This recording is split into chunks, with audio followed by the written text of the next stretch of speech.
Hello snowboarders of the internet, I'm your host Avran LeFeber, and in this video we're going to be talking about the Yes Greats, Yes's Asymmetrical Snowboard. This board features Yes's 242 cam rocker, which is a more prevalent camber through the insert pack with a mellower rocker out in the tip and the tail. This is going to give you that load and pop of traditional camber underfoot, but you're going to get that ease of entry in and out of turns, as well as more optimal powder float and play with that rocker zone. This board is available in 149, 151, 154, 156, and 159. I rode this board at Copper Mountain on a sunny bluebird day with a little bit of wind. There was hot pow, baking in the sun, chunder pow, light pow, in the shade, there was some ice, kind of just like a mix of all types of conditions, and I rode it with my Rome Black Label bindings and my K2 Thraxis boots. Well, this board has that predictable all-mountain freestyle flex to it. So you do get softer tip and tail, stiffer midsection, with a noticeable amount of torsional flex. Now with that said, it is slightly stiffer than middle of the road overall, but it's still playful where it actually counts. Now, when it comes to stability, you do get chatter out in the nose, and you feel a little bit of that resonate back underfoot, but not a whole heck of a lot. In really rutted out terrain, where you're getting jarred and your body's getting rocked, you can feel it through the midsection, which is also the stiffest section of this board.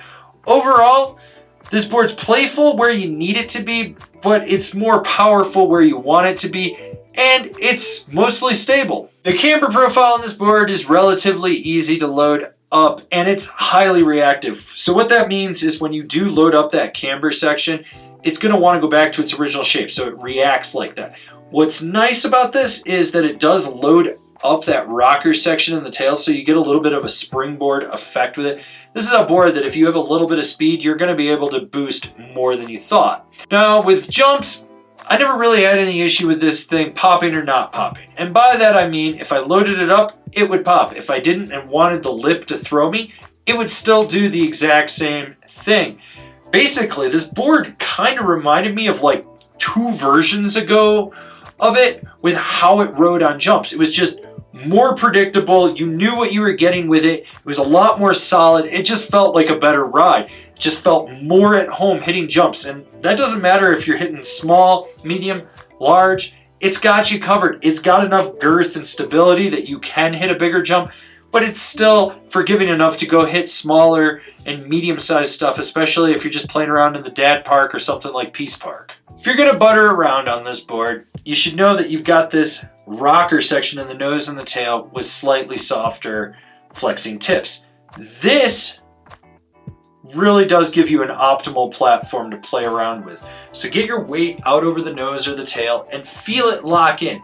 Now you're going to notice that there is a little bit of fight from that camber section in the middle. So be aware that you've got to manhandle it just a hair to get it to do what you want, and that you'll retain that snap out of any butter variation you do.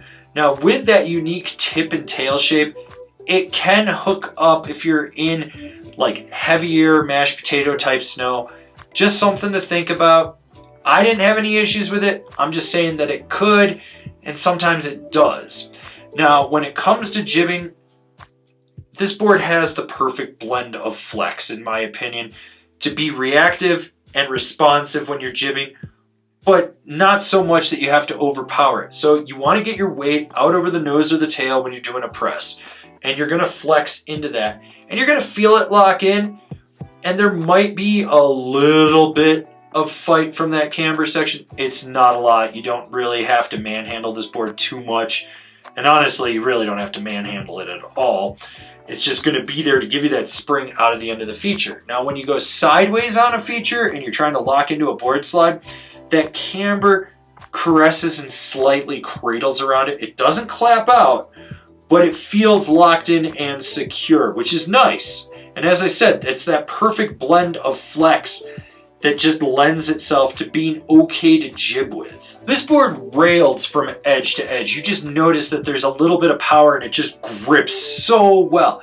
Now you do have asymmetrical mid bite on this, and what's nice about that is you're not steering the board way out at the contact points. You're steering it right at the end of the camber zone where it meets the rocker, and that's where it stays locked in.